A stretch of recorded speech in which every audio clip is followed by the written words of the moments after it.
Imagine a quiet evening, a family dinner, the gentle clinking of cutlery against porcelain, the warm, savory scent of beef drifting through the kitchen. Everything feels peaceful until you realize, what if this very meal, this symbol of comfort and abundance, became the beginning of a global nightmare? Mad cow disease, a name that still echoes in fear, is not just a dark chapter in medical history. It is a chilling reminder of greed, silence, and blind faith in so-called modern food technology. When cows were fed the remains of their own kind, when governments chose silence over truth, and when the dinner table turned into a headline, humanity was forced to ask a terrifying question. What have we really been eating? In this video, we'll journey through the entire story of mad cow disease, from the farms to the laboratories, from the dinner tables to the halls of power, to uncover how a single, microscopic protein could shake the entire world and awaken it. Let history whisper its tale before sleep gently carries you away. When history whispers softly in the dark, we realize that the greatest tragedies often do not begin with the sound of gunfire, but with something small, familiar, and warm, like a simple family dinner. And that is where our story begins. Beef sizzles on the pan, releasing a mouth-watering aroma that fills the kitchen. A child ladles more sauce onto their plate. The father tells stories from work. The mother smiles gently as she pours another glass of wine. No one in that cozy room could have known that beneath the golden layer of fat shimmering in the pan lay a secret soon to shake the entire world. A question that once seemed absurd, what happens when the food we eat turns against us, would become the opening line to one of the most haunting chapters in modern history, the mad cow disease crisis. It wasn't a disaster born of nature, nor a divine curse or supernatural punishment. It was the product of human choices, small, reasonable, and confident, made quietly over decades. In the 1980s, Britain still believed that food was the safest part of modern life. Industrialization had made meals cheaper, faster, more convenient. Supermarket shelves overflowed with neatly packaged beef, milk, butter, and cheese, all stamped with reassuring labels of safety and quality control.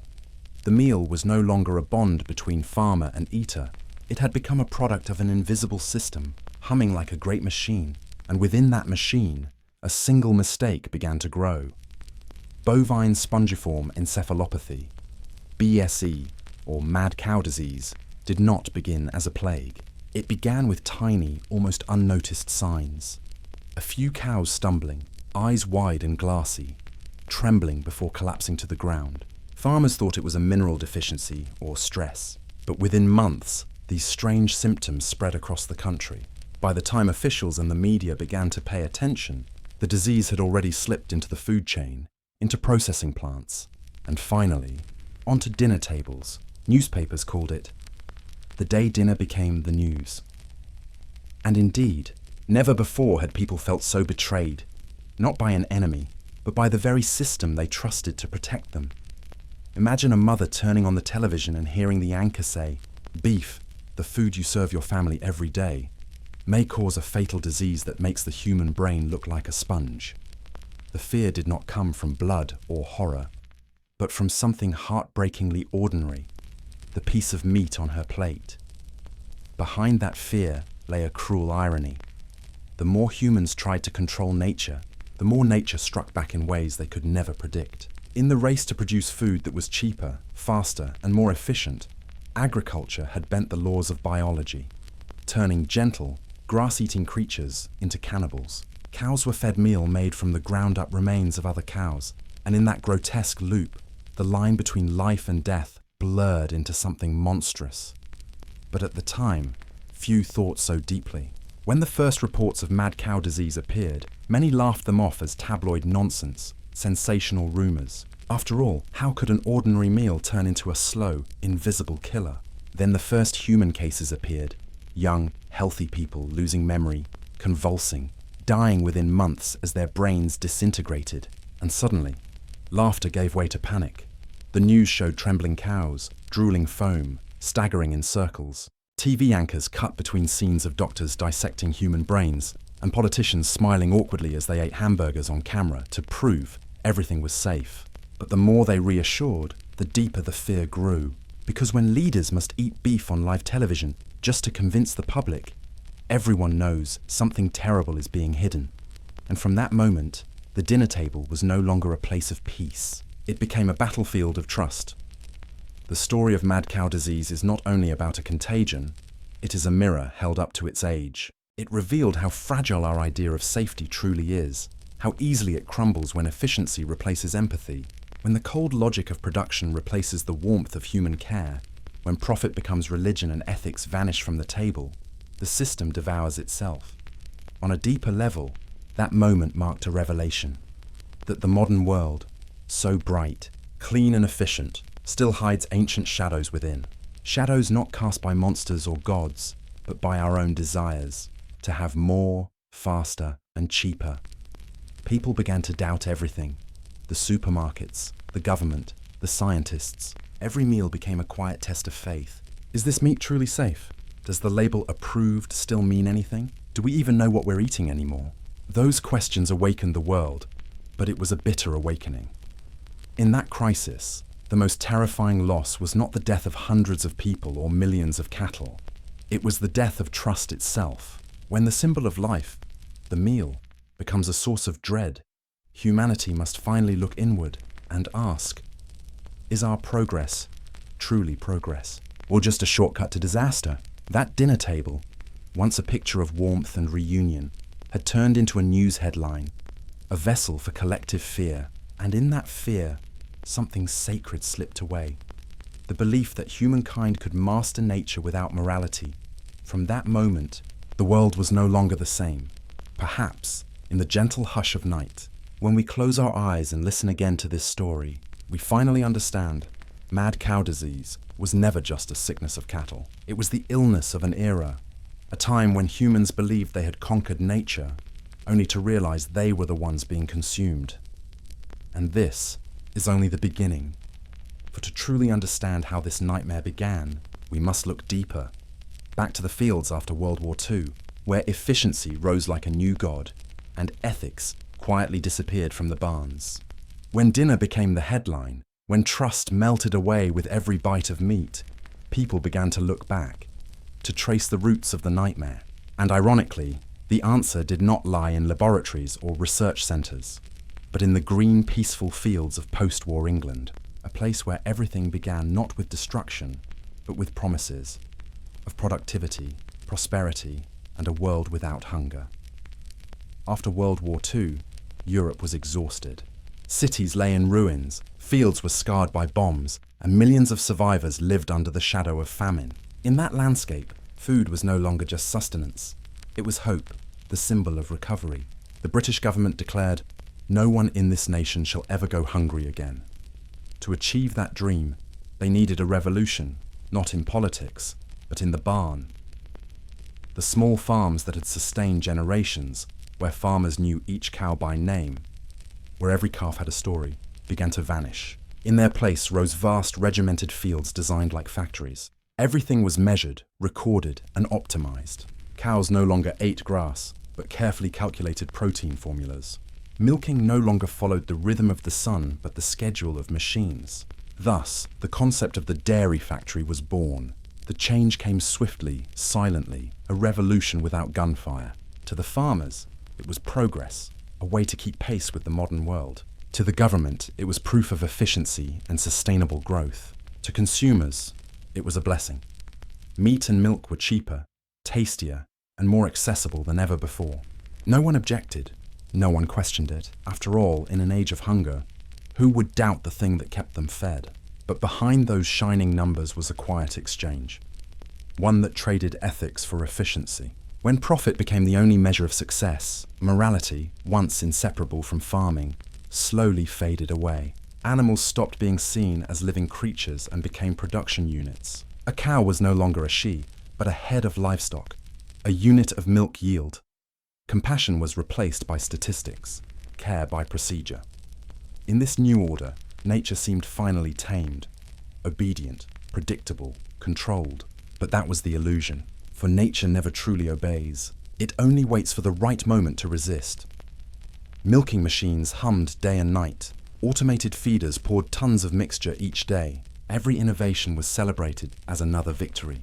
Yet no one noticed that the food chain, that ancient, delicate balance, was being inverted piece by piece. As productivity became the new morality, humans sought to shorten every cycle, to maximize every resource, even death itself. That mindset spread to the rendering plants. Carcasses, bones, blood and organs were no longer waste but valuable resources. All were collected, ground and boiled in massive industrial furnaces, producing a dark brown powder rich in protein and remarkably cheap, meat and bone meal.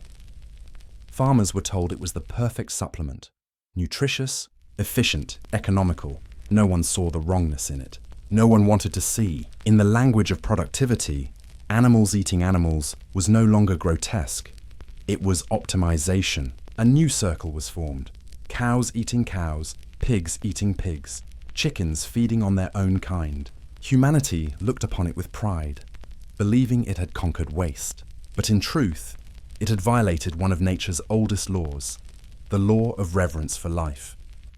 Amid the quiet of metal barns, where machines replaced voices and conveyor belts replaced hands, morality dissolved into the low hum of industrial rhythm. And from that silence, a seed of tragedy was planted. It did not sprout immediately. It lay dormant, waiting. And when the time came, when death was ground and recycled, when the natural cycle of life was reversed, that seed awoke. Its name was Prion. But in the 1950s and 1960s, no one knew that word. All they saw was a richer Britain, farmers driving better cars, new dairies rising everywhere, and the nation free from hunger. The newspapers called it the agricultural miracle. No one wished to spoil that story with uncomfortable questions. That is a bitter truth that runs through every era of history. The greatest disasters are often born from the best intentions.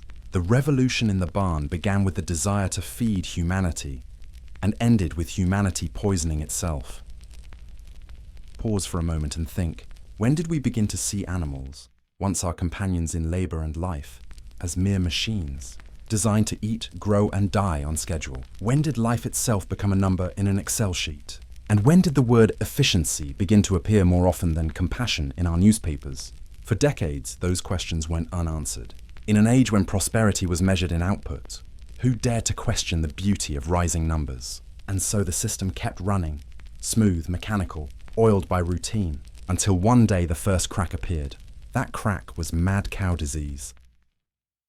Looking back, the agricultural revolution is a perfect portrait of the 20th century, a time when science outran ethics, when technology sprinted ahead of understanding, and when humankind believed it had mastered life. It unknowingly invented a subtler form of death, one that moved silently, invisibly, through every meal and every generation. There is one image that haunts many, a cow standing in a sterile factory, its eyes vacant, eating a powder made from the flesh of its own kind. That image is not only about animals, it is about us, about a society that consumes what it creates, believes what it manufactures, and calls it civilization. For when humanity turns efficiency into its supreme truth, it forgets that morality cannot be measured in output, and compassion cannot be replaced by technology. The revolution in the barn, on the surface, looked like the triumph of industrial progress. But in reality, it was the first step toward moral decay. Decay wrapped in clean packaging and stamped food safety approved.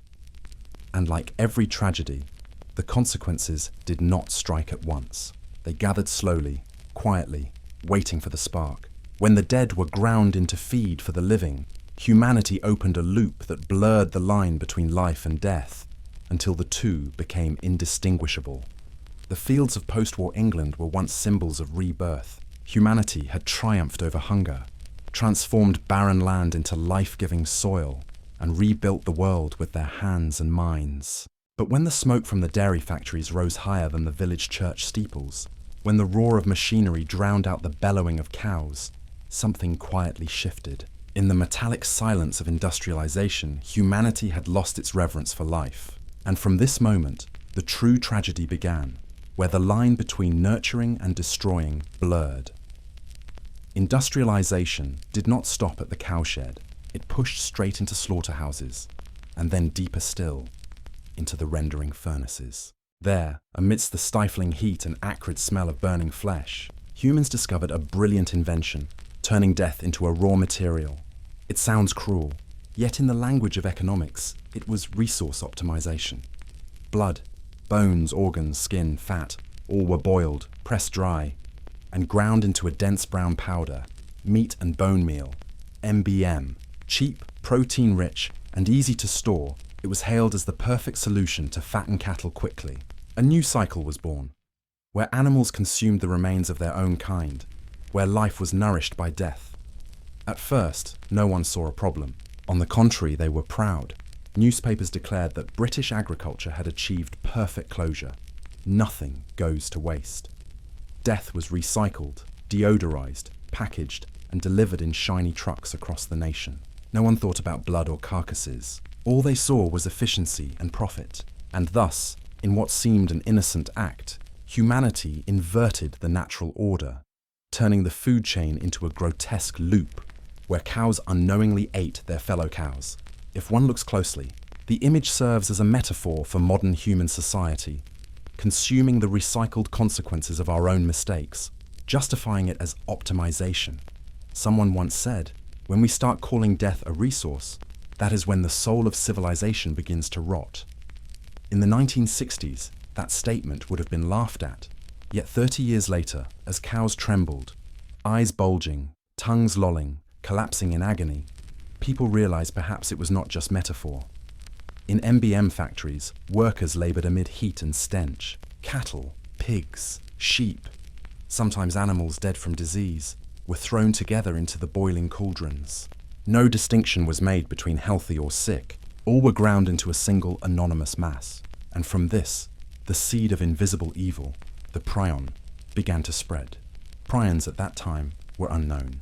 They were neither viruses nor bacteria and could not be destroyed by heat or chemicals. They were misfolded proteins, tiny errors in the microscopic world, yet capable of turning a living brain into sponge-like tissue. When a cow ate MBM containing prions, it did not just consume energy from death, it ingested the memory of death, the distortion of life itself. And one day when humans ate beef, the vicious cycle closed, a bizarre circle where life digested itself. No beginning, no end, just living beings consuming one another unconsciously, under the control of a system that believed it was progressing. The bitter truth. No one intended to create a disaster. Everyone acted according to what they thought was right. Farmers wanted their cows to grow faster. Factories wanted to reduce costs. Governments wanted to keep meat prices low. Scientists sought to experiment with biological optimization. And so, through every rational link, society collectively built a machine that would consume itself. From a humanistic perspective, this is not only the story of mad cow disease, it is the story of humanity's cycle of sin. Time and again, we have turned death into commodity, convincing ourselves it was right. Wars transformed the dead of peace into weapons. Economies recycled suffering into profit. And now, the food industry recycled death into nutrition. Everything seemed logical until the system collapsed. Another painful truth. No one in that chain saw the full picture. Farmers saw only brown feed bags. Factories saw only tons of protein powder. Supermarkets saw clean packaging. Consumers saw only a delicious steak. No one realized the vicious loop they were perpetuating. No one considered that somewhere, in every gram of meat, remnants of another cow and an unrecognized mistake might exist. We have turned death into a commodity and called it progress. That phrase resonates like an indictment. Look closely, and mad cow disease is not a biological accident. It is an ethical consequence disguised in technical language. Cows were not going mad. They were simply responding to what humans had done. They were mirrors reflecting the madness of modern society. A society convinced it could recreate life without compassion.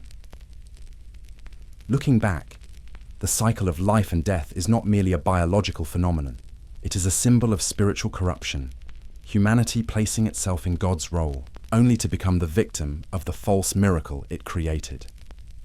The image of cows consuming the remains of their kind is chilling, yet it serves as a warning. When we forget the boundary between nourishing and exploiting, the line between life and death dissolves. And in that circle, no one emerges victorious. From a historical perspective, this period sowed the seeds for the global panic that would follow. Without this vicious cycle, there would be no prions, no mad cows, no fear sweeping across Europe. But on a deeper level, it reveals a harsh law. Every system built on the forgetting of ethics will eventually consume itself. It can be said that this was humanity signing its own civilization's sentence. A sentence not with swords, but with the spoon and fork at the dinner table.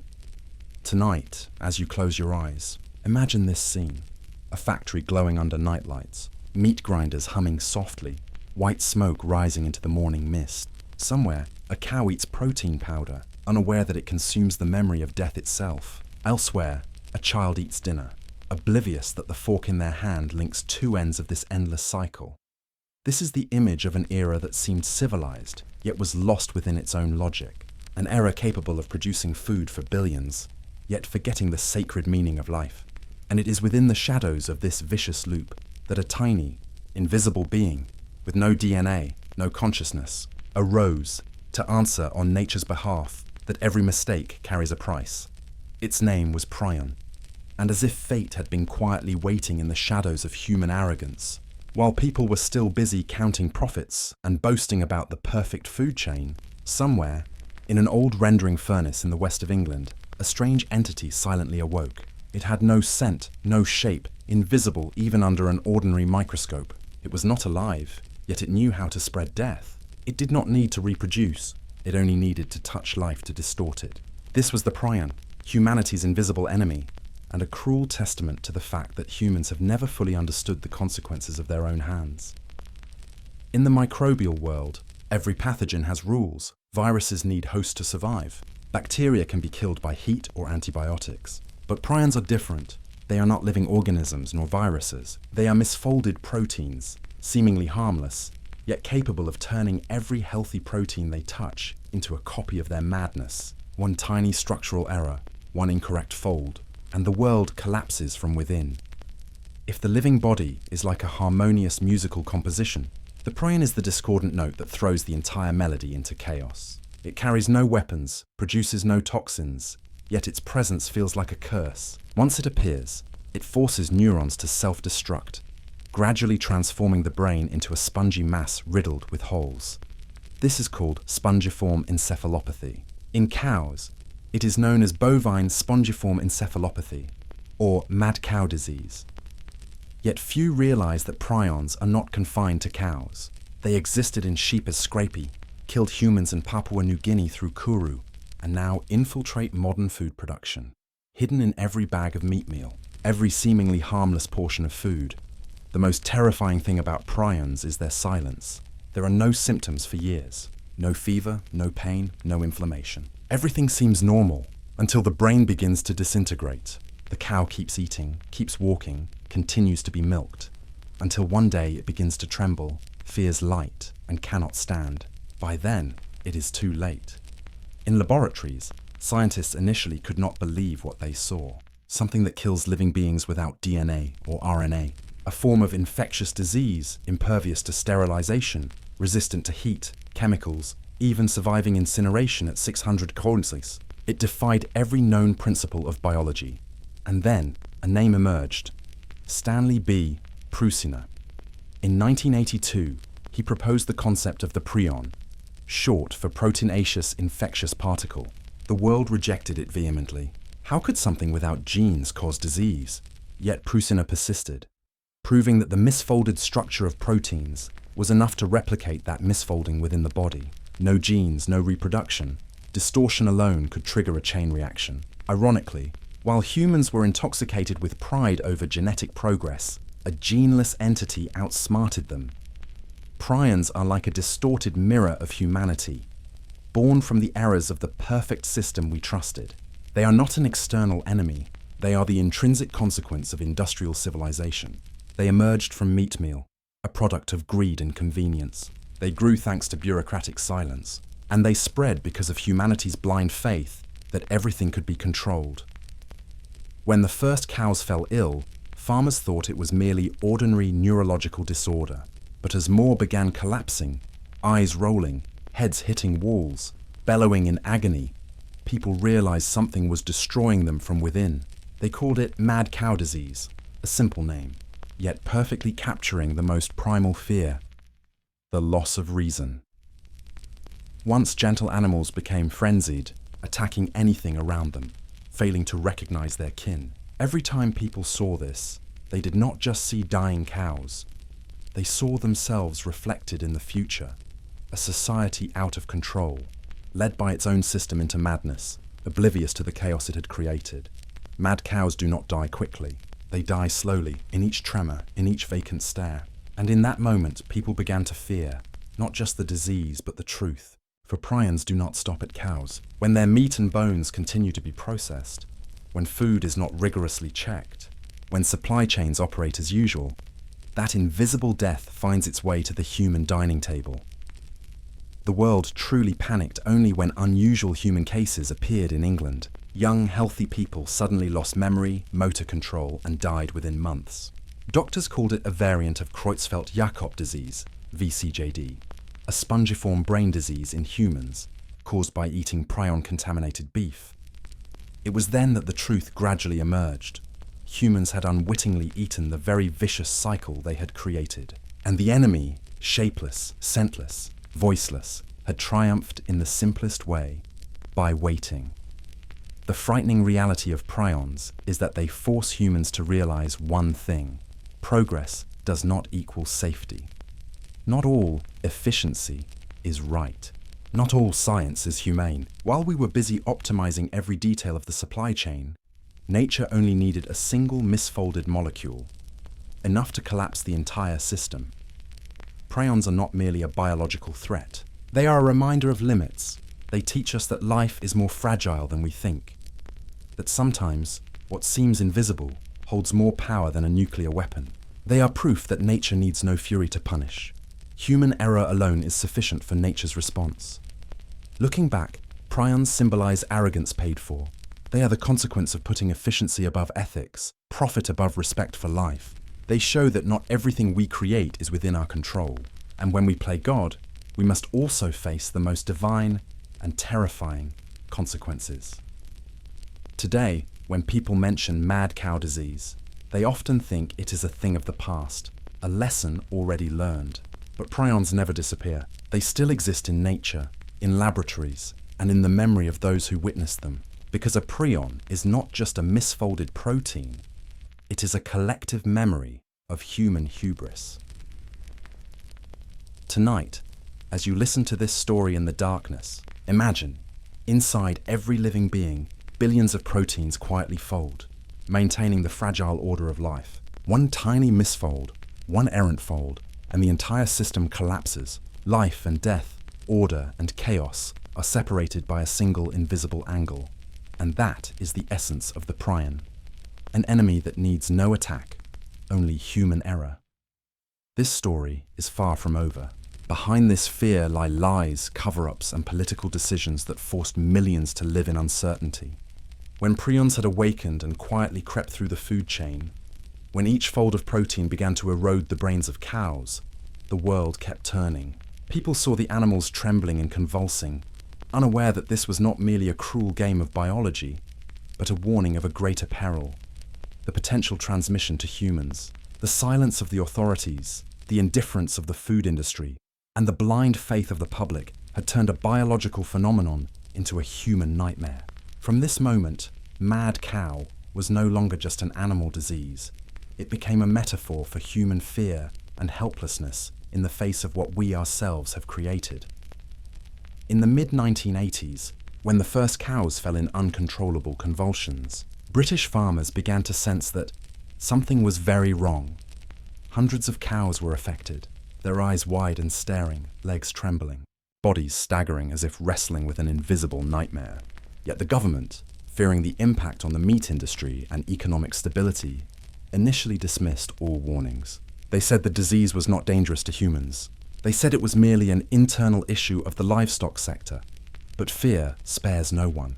When young patients began to appear with strange symptoms, memory loss, tremors, motor dysfunction, and ultimately a slow death as their brains deteriorated, it became clear Prions from cows had crossed the species barrier, entering the human body and causing variant Creutzfeldt-Jakob disease, VCJD. Food, once a connector of humans in warm, shared meals, now became a source of primal fear. People began to see themselves through a lens of horror. Cows eating the remains of their own kind, humans consuming prion-infected beef. Two parallel images reflecting the vulnerability and helplessness of both animals and humans. In the eyes of the community, trust in the food system collapsed, giving way to suspicion and panic. Every meal became a deadly gamble. Might the meat on the plate harbor invisible pathogens? Was the journey of that piece of meat from pasture to table safe? This story also served as a warning about the limits of science when faced with governmental opacity. When scientists raised alarms, their information was delayed. When health agencies issued guidelines, they were half-hearted, enough to reassure the public without revealing the full risk. And this, in turn, allowed fear to spread faster than the disease itself. Trust in food, in authorities, and in science, all were ruthlessly tested. The image of VCJD patients, their eyes hollow, bodies trembling in hospital rooms, became a vivid testimony to the undeniable link between humans and the systems they had built. We believed industrialization and science had protected us, but in reality, we had merely created a new vicious cycle. This time, the victims were ourselves. And when the media began to exploit the story, fear multiplied exponentially. Newspapers broadcast scenes of slaughterhouses, convulsing cows, and doctors analyzing human brains on television. These images were not just shocking, they emphasized the fragility of human trust. Every symbol of safety, supermarket beef, regulatory labels, government assurances, was overturned. Betrayal became tangible in every frame, every news report, every narrative. But the panic did not stop at society's surface. It penetrated deeply into the psychology of individuals and families. Consumers no longer ate in peace. Farmers lost their livelihoods, seeing their efforts destroyed. Doctors and scientists had to witness the suffering of young patients they could not cure. Mad cow created a domino effect, from fear of food to a loss of faith in the entire system. The story of Mad Cow also starkly illustrated a harsh truth. Humans can control technology, but they cannot control all consequences of their actions. We built food chains to optimize productivity, but we could not predict that a single misfolded protein could destroy the entire system. We pride ourselves on science, yet our ignorance in applying it led to disaster. That fear, when amplified by the media, became a cultural crisis. People began to doubt one another, doubting everything they once trusted. A simple hamburger was no longer a source of joy, but a terrifying question. Might it contain invisible death? A family meal, once echoing with laughter, now became a space of vigilance, of silent panic.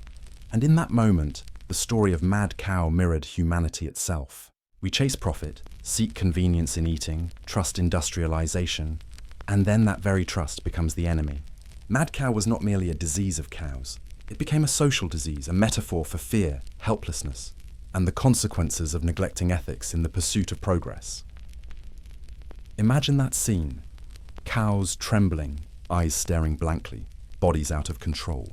Alongside humans panicked, bewildered, facing an invisible terror they cannot see.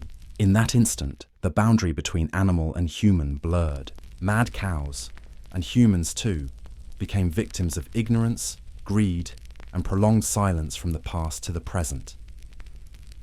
The story of Mad Cow also teaches a lesson about responsibility and vigilance. We cannot ignore early signs, cannot trust empty promises, and cannot assume technology will always protect us. When a misfolded protein destroys a cow's brain, when prions cross species, the consequences for humans are inevitable. It is a reminder that, in any system, negligence, greed, and delayed responses can trigger catastrophic outcomes. And it was this very fear that created a turning point in social consciousness. People began demanding transparency, clear labeling, and traceability in food. Governments had to listen. Science had to tell its story clearly and accurately. Mad cow, though a pathogen, became a symbol of obsession with safety, ethics, and truth. The images of mad cows, people trembling from VCJD, and panic spreading through communities form a painful but necessary lesson. Every system, no matter how sophisticated, can collapse if humans forget responsibility and conscience. Mad cow is not merely a sick creature, it is an indictment of the entire social system, of how humans treat other living beings, and of our own hubris. When looking at mad cows, we see human fear, the fragility of trust, and the delicate boundary between safety and disaster. And from that fear, the media exploded, science confronted politics, and the world learned that the truth, however hard to swallow, must be spoken. All of this leads us to part 6. When the media explodes, where fear of mad cow no longer remains confined to barns or hospitals, but spreads across the press, igniting global panic and transforming the way humans perceive food, science, and government.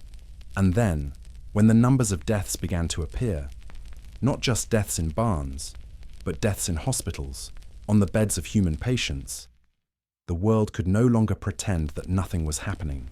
A disease once considered of the cows had crossed the boundary between species, spilling into the human body and sowing deep-seated anxiety. In the shadows of experiments, secret meetings, and the silence of governments, only one force remained awake: the media. And when it exploded, the world had no place left for calm.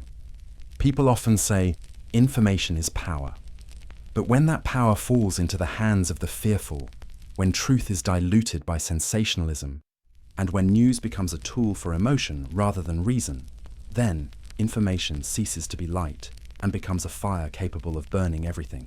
The media frenzy over mad cow disease in the 1990s is a classic example. A medical disaster transformed into a crisis of trust.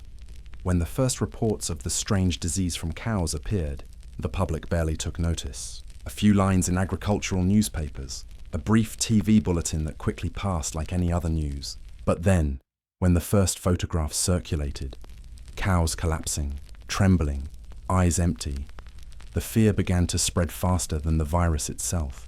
The media did not just report the news. They amplified, recreated, emphasized, and transformed each small detail into a piece of a global panic puzzle. In just a few short months, mad cow disease became a phrase haunting every household. Headlines screamed, "Beef, the silent killer on your plate. Could you be carrying the disease inside you?" Television broadcast continuous images of patients shaking, with blurred vision, losing memory, the symptoms of VCJD, the deadly variant of mad cow disease when transmitted to humans. Collective emotions were pushed to their limit, and society gradually lost the ability to distinguish between truth and fear. Even more terrifyingly, in this chaos, the media unintentionally became a second biological weapon. An information virus, spreading through each news item, each headline, each photograph, causing millions of people to lose sleep, thousands of businesses to collapse, and hundreds of thousands of farmers to despair. Beef prices plummeted, slaughterhouses closed, and once prosperous farms became wastelands. And when trust collapsed, it was not just the economy that faltered, but the very foundation of society. People began to distrust the government, to distrust science, to doubt even those experts once seen as representatives of truth.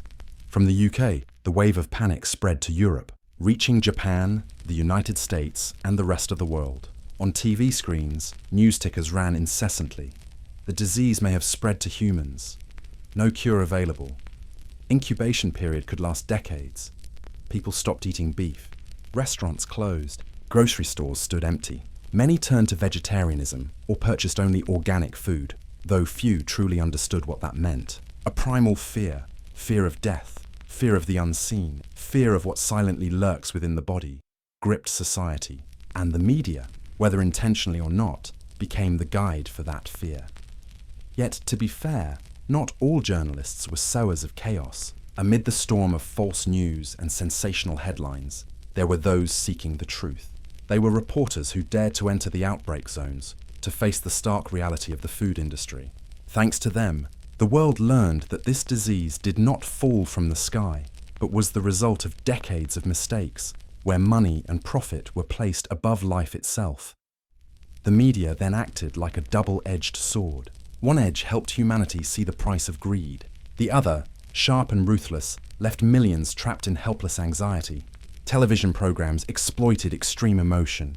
A mother clutching the photograph of a son who died of VCJD, farmers burning entire herds under the blood-red sunset, or tearful interviews with the question, "Am I next?" Emotions multiplied, reason dulled. In that moment, the media ceased to be a mirror reflecting reality and became a storm, sweeping along everything: truth, lies, and fear.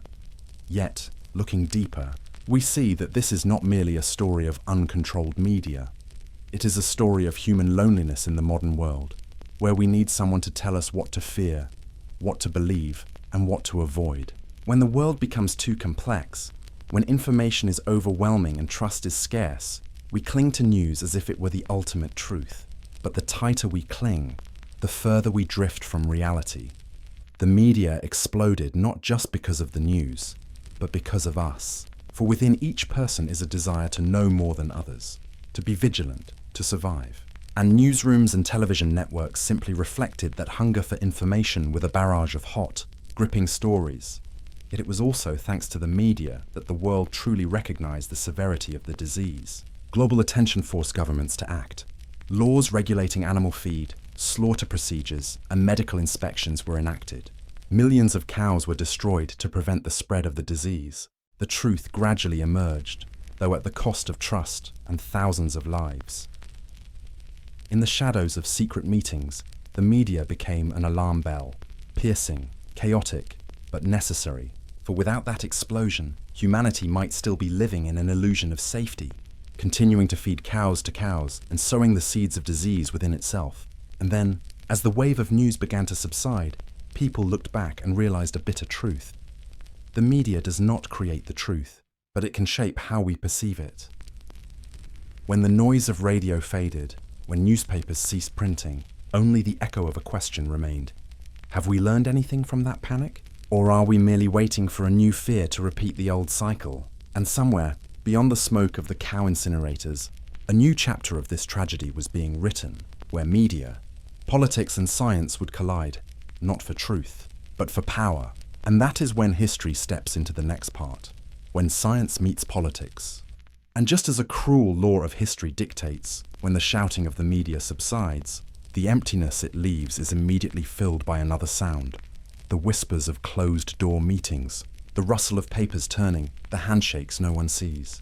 The mad cow crisis was no longer a matter of science, of farmers, or of panicked consumers. It had become a global political battle, where the truth was stretched like a taut rope, ready to snap at any moment. Science, ideally, should have been the lamp illuminating the darkness, a tool to help humanity understand reality, to decipher the invisible, and to make decisions guided by reason.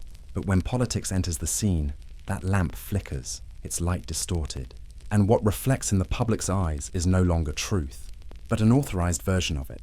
In the late 1980s, when British scientists first began to warn of the risk that a type of prion in beef could transmit to humans, they faced not only skepticism, but immense political pressure. To admit this would mean the collapse of the multi-billion-pound beef industry. And in a country where meals with beef were symbols of tradition, honor, and prosperity, the scientific truth suddenly became unacceptable. The British government chose the easier path. Denial, they asserted. There is no evidence that mad cow disease can transmit to humans.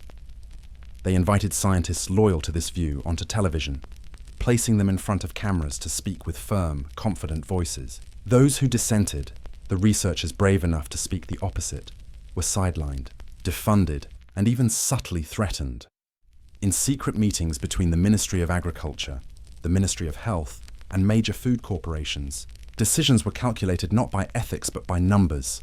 If they admitted the disease could infect humans, the market would collapse, thousands would lose their jobs, farmers would go bankrupt, and the economy would suffer an unprecedented shock. But by remaining silent, even for just a short time, they could manage information, reassure the public, and extend a few months of profit. Yet, as history shows, those few months came at the cost of hundreds of lives. When science and politics meet, the truth is no longer pure. It is diluted by interests, obscured by sophisticated words, insufficient data, low risk, more research is needed.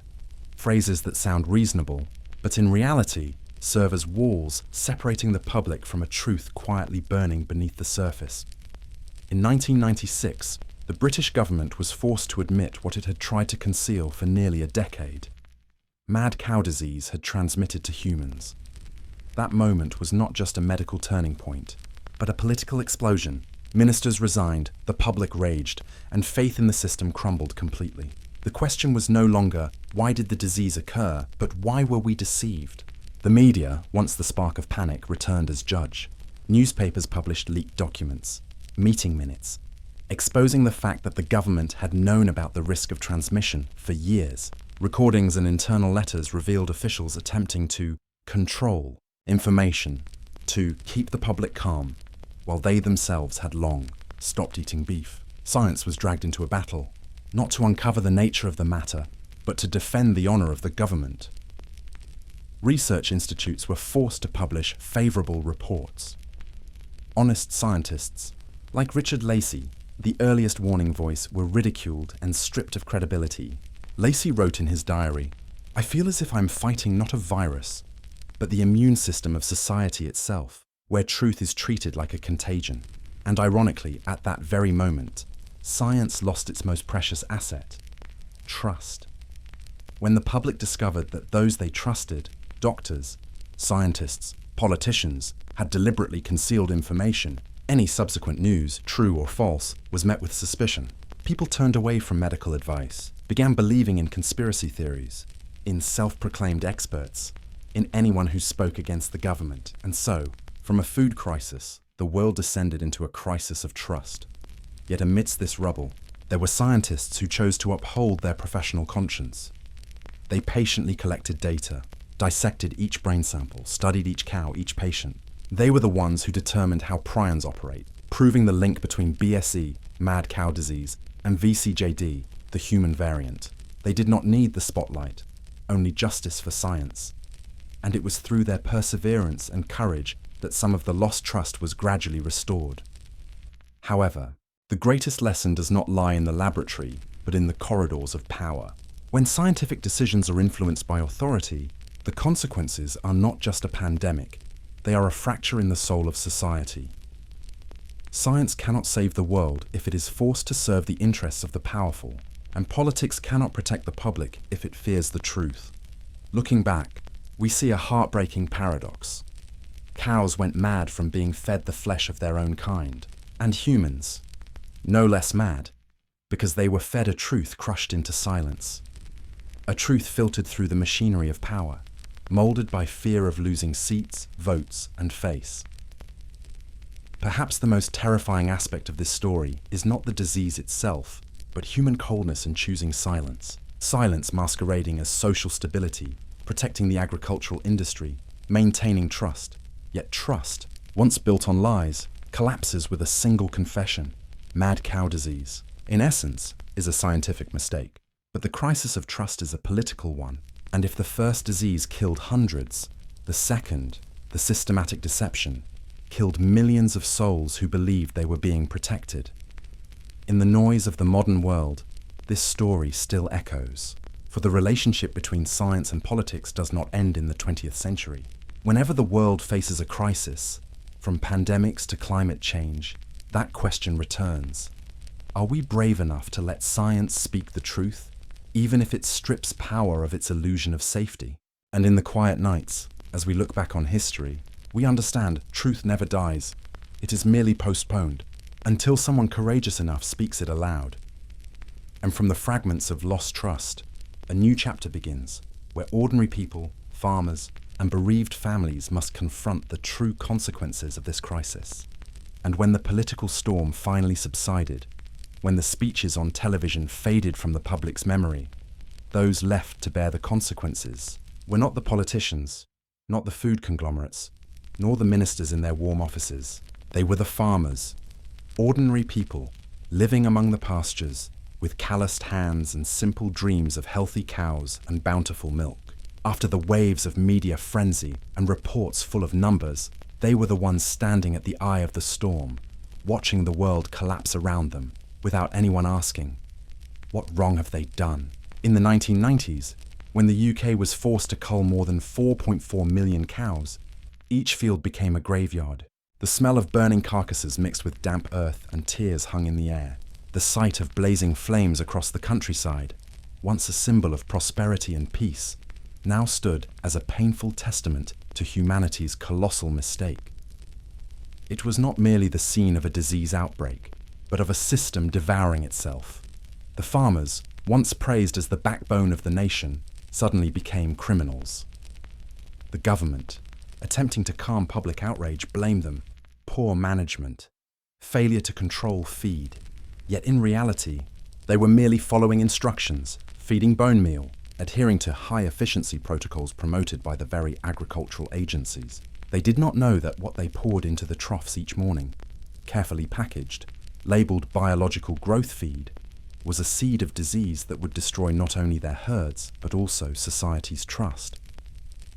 Some farmers had tended their herds for years, knowing each cow intimately, recognizing even the sound of their footsteps on the soil.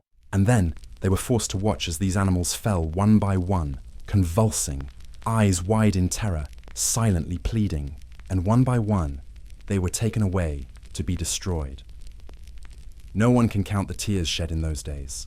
Some lost everything they owned, others lost the very meaning of their lives. One British farmer spoke on television, voice choked. "I personally buried the cows I raised from birth. They were not just livestock, they were my life." But the tragedy did not stop there. When the UK's beef exports were banned worldwide, countless processing plants closed. Hundreds of thousands of workers lost their jobs. From urban centres to rural villages, from restaurant chains to farms, everyone was trapped in a cascading chain of collapse. Feed sat in warehouses, beef was destroyed, milk went unsold, and bank debts ballooned. The system once hailed as a high-efficiency machine of modern agriculture had become a monstrous grinder, crushing livelihoods, dreams, and every notion of fairness. Behind every economic report were real lives. A wife lost her husband to suicide after bankruptcy. A family abandoned their ancestral farm to work as labourers in the city. Children grew up amid sighs and tales of the mad cow years that their parents never wanted to recount. The disease did not just kill cows, it killed the pride of a nation's agriculture. Deeper still, it exposed the cold nature of an industrialized food system, where humans no longer nurture life, but merely produce it. When everything is measured by productivity, by profit margins, by kilograms of meat per cow, humanity forgets the fundamental truth. Eating is an ethical act, not just a transaction. The farmer, once a guardian bridging humans and nature, was now reduced to a cog in a metal chain. He had no choice. He had to follow the formula. Cows must eat fast, grow fast, leave the barn fast. Each animal was priced like a product on a shelf, nothing more. And from there, the tragedy spread. A system designed to maximize profit ultimately turned against itself. Mad cow disease was not an accident. It was the logical consequence of a flawed philosophy, where life was reduced to data, where feed was disconnected from soil, grass, and human sweat, and connected instead to chemicals, grinders, bone meal, and synthetic protein. If there were one image that captured the entirety of this catastrophe, it would be a farmer standing by the fence, watching a truck carrying a herd labelled BSE suspected drive away, while behind him his small child asks, "Daddy, will that cow come back?" And the father cannot answer, because he knows it is not just that cow, but his entire old world that has gone forever. By now, the question was no longer who is at fault, but how far have we gone? The story of farmers during the mad cow era is not only a tale of the United Kingdom, but a mirror reflecting modern civilization. A civilization willing to sacrifice nature and ethics in exchange for efficiency and convenience. In the years that followed, when the ashes cooled and export bans were lifted, many thought that everything had returned to normal. But no, in the hearts of the farmers, the wounds still bled. They had learned that, within the vast machinery of the industrial food system, they were just small gears, and when those gears break, the system replaces them without hesitation. This is the dual tragedy of modern times, the tragedy of humans swallowed by the very system they created. Farmers thought they owned the land, but were in fact owned by market numbers. Consumers thought they had choices, but were only selecting among products from the same supply chain. And the state thought it controlled risk, yet was itself guided by fear of losing public trust. Looking back, we see a painful paradox. Mad cow disease was not merely the result of a biological error, but of an eroded ethical structure, where greed is given another name, efficiency. And when ethics is replaced by productivity, life becomes merely a product. In that landscape, the farmers, the symbol of humanity's connection to nature, became the most tragic figures. They were not the planners, yet they were punished. They did not lie, yet they were blamed. And when everything fell apart, they were the first to pay and the last to be forgiven. Over 20 years have passed. The fields of England have grown green once more. But if one listens carefully, the wind still carries the sounds of burning, crying, and the sighs of farmers who once watched life they had nurtured be incinerated, all because of a systemic mistake. And from those ashes, a new idea emerged, a notion that the food system cannot rely solely on efficiency, but must be founded on transparency and humanity. From that pain, the world began to ask, who is responsible for what we eat every day? And from those heaps of ashes, where millions of lives were buried along with trust, where the cries of the cows and the sighs of the farmers merged into an elegy of the age, the world began to ask itself, had we traded too much for convenience? That question, light as a passing breeze yet heavy with guilt, opened a new era. The era of awakening. When the mad cow storm passed, the United Kingdom left behind more than bare fields. It left a deep wound in the heart of modern society. 4 million cows were destroyed, hundreds of thousands of farmers went bankrupt, billions of pounds evaporated. But these numbers only account for the flesh of the disaster. The soul, the incalculable loss, was trust. Trust in the food we eat, in labels marked safe, in managers once regarded as bastions of ethics and science. And then, that fear spread like waves. People began to doubt everything. The piece of meat on their plate, the glass of milk on the table, even the reassurances on television. A sense of revulsion mixed with fear crept into every meal. The very act that had once symbolized life and kinship, eating, an act so ordinary, had become a ritual of collective anxiety. Yet sometimes, it is precisely amid the rubble that humans learn to see the essence. Mad cow disease was not merely a health crisis. It was a mirror reflecting the ethical framework of the modern world. We realized that science, when unregulated by ethics, can become a double-edged sword. That political decisions wrapped in words like safety, development, and efficiency can hide silent catastrophes, and that when greed is legitimized under the guise of progress, humanity itself becomes the final victim. A series of investigations were launched. Journalists, social activists, and ordinary citizens began demanding transparency. A small word, yet laden with weight. People demanded traceability in food. They asked, who authorized grinding animal bones into livestock feed? Who signed off on that process? And when the veil of deception was lifted, the stark truth emerged. This system was not for humanity. It existed solely for profit. Anger spread, but from that anger, a new consciousness began to sprout. For the first time in decades, consumers realized their power, that every choice on a supermarket shelf is a political act. People turned back to organic farming, pasture-raised beef, milk untouched by industrial. Processing, local food, became a movement. Organic became a promise, and transparency became the slogan of a new era. This was not only a revival of agriculture, but a moral awakening. People began to see food not merely as sustenance, but as the outcome of an ethical relationship between humans, animals, and the land. Small farms were revived. Farmers, long underestimated, were recognized as protectors of truth. They cultivated again, with faith, with integrity, with the desire to atone for the mistakes of a generation. Yet this awakening did not come easily. It demanded the price of pain. Thousands of families never returned to their former lives. Those who witnessed the mass destruction of cows were haunted for life. Some would never eat meat again. Others abandoned farming entirely. Mad cow disease did not only change policy, it altered the collective psyche of a nation.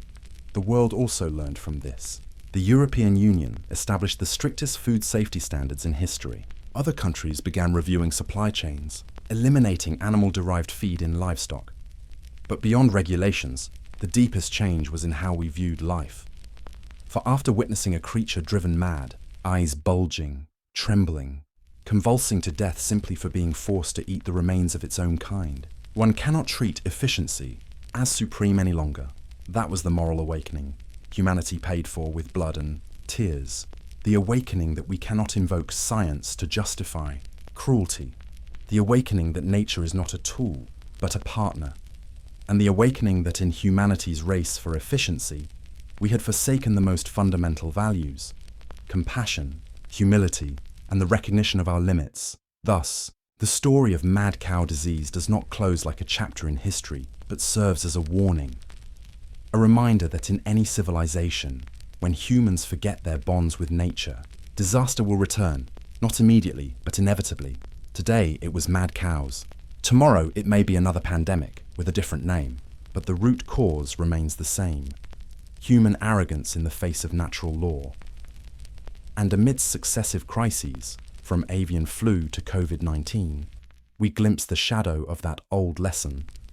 Global supply chains, industrial farms, decisions prioritizing profit over safety, all are repeating a scenario for which history has already paid a heavy price. Yet, in that darkness, there also flickers light.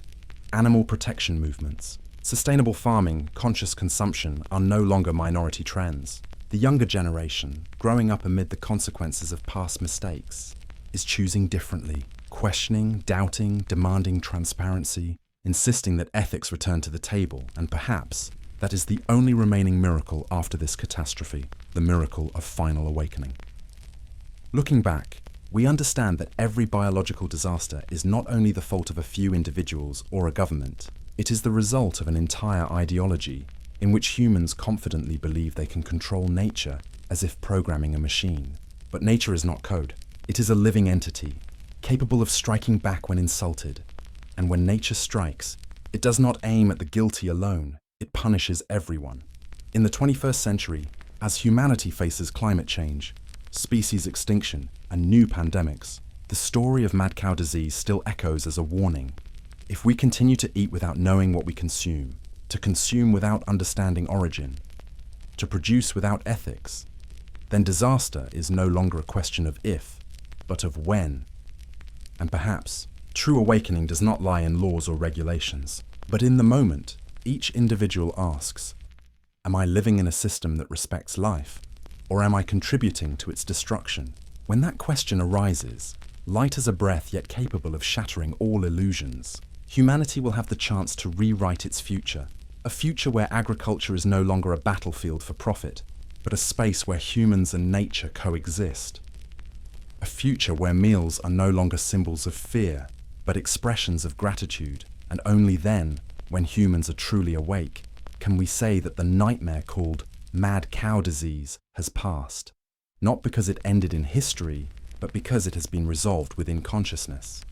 And when humanity seemed to have awakened, when the world began to tread more cautiously with every step, every meal, every farming decision, there remained one thing that no government, no law could ever erase: fear. It did not die with the disease. It did not vanish when the last cows were incinerated. It lingered, smouldering, spreading, like a scar etched deep into the collective subconscious of humankind. And from this emerges the final chapter of this story: the legacy of fear. There are wounds that no longer bleed, yet still ache when touched. Mad cow disease is one of them. It no longer kills, no longer erupts like the waves of the 1990s, yet it remains, shaping how we view our food, how nations regulate it. In the quiet warnings the older generation passes down to the young. After the tragedy, the world changed. But this change did not stem solely from policy. It came from collective fear, a deep emotion that reshaped modern culture, trust, and ethics. That fear made people scrutinize food with suspicion.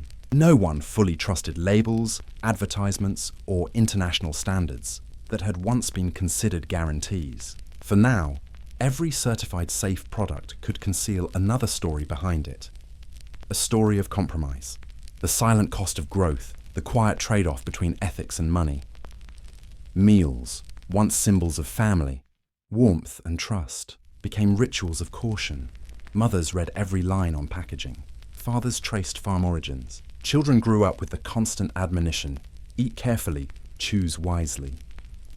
We learned to live more safely, but also more lonely, as even the food on our tables could no longer be considered harmless. From that fear arose an entirely new system of inspection, safety standards, oversight agencies, strict regulations on origin, slaughtering, farming, and packaging. And while all of this was necessary, it also reflected a harsh truth. We had lost our primordial trust, the trust that humans could sustain themselves without doubting life itself. The world after mad cow disease became a world of paperwork and seals. Every piece of meat passed through dozens of checks. Every carton of milk carried numerous certificates. Yet behind those seals remained an unanswered question. Are we truly safe, or are we merely convincing ourselves that we are? Over time, that fear became an invisible legacy. It seeped into culture, politics, art, even language. Novels were written about tainted food. Films exposed dark industrial practices behind meals. Media spoke of a battle on the dinner table, as if it were the new survival front of the 21st century. And indeed, it was. No longer was the war over land or oil. The battle today takes place in every meal, every consumer choice. Mad cow disease, with all its horror, transformed food into a global political issue. Governments had to face citizens with transparency. Corporations had to shoulder responsibility. And the people became the final guardians of ethical consumption. Yet, paradoxically, fear also saved us, for without it, humanity might have continued blindly, feeding cows with bone meal, calling profit progress. Fear, though painful, became the bitter medicine necessary to awaken us. It forced humanity to look inward, to understand that in the food chain, no one stands above. There are only those who break and those who pay the price. And when future generations grew up, they did not remember the days when all of Europe was shrouded in the smoke of cow crematories. Yet they carried something in their subconscious, a vigilance, a caution toward anything too modern, too convenient, too cheap. This was the psychological legacy left by mad cow disease, a kind of inherited memory, not in genes, but in collective consciousness. Just as those who lived through famine never waste food, those who lived through mad cow times never eat meat without asking, where did this come from? And their children, even if they never witnessed it, inherit that fear in the form of caution, green lifestyles, animal protection movements, choosing vegetarianism, choosing sustainable living. Fear transformed. From a dark emotion, it became a conscious evolution. From obsession, it became motivation. From the memory of disaster, it became a seed of change. Our world today, where organic, vegan, and cruelty-free have become cultural symbols, is living proof of the power of fear transformed. Without that shadow, the light of awareness would never have been kindled. Yet alongside the light, there remain grey zones. Some nations, after the crisis passed, gradually forgot the old lesson. Profit still entices as before. Giant food corporations still seek cost optimization, replacing one mistake with another, more sophisticated, harder to detect. And so, fear, even restrained, remains as a ghostly guardian of humanity, reminding us that disaster can return at any moment. The story of mad cow disease, therefore, is not merely a tale of the past, it is a timeless warning. Every time humans grow confident that they are clever enough to control nature, every time cruelty is called progress, every time we close our eyes to ethics for profit, the fear rises again, whispering, "Have you forgotten me?" The legacy of fear does not lie in weakness, but in the power of memory. It makes us cautious, makes us aware of danger, and thus makes us truly alive. Fear becomes the final barrier between humanity and the abyss of greed. It prevents us from touching the fire that once burned an entire generation, and sometimes that alone is enough to keep the world from collapsing again. In the quiet of the night, when the wind gently stirs outside the window, one might think it is all far behind. But if we listen closely, in the heartbeat of the modern world, the echoes remain. The frenzied roars of the cows, the flames consuming the fields, the sighs of those who witnessed the collapse of trust. This is the legacy of fear, a collective memory that never disappears, a reminder that life is always more fragile than we imagine, and only when humanity bows, humbles itself before nature, and recognizes that it is merely one link in the grand cycle. Will that fear truly be soothed? Until then, it will remain silent, persistent, like an invisible sentinel of history, reminding humanity that sometimes only fear can keep us from going mad once again. When the dust of fear finally settled, when the screams of public outrage and the urgent news reports had gradually faded from memory, the world began to look back, not just to count the bodies, but to ask itself, what have we truly learned?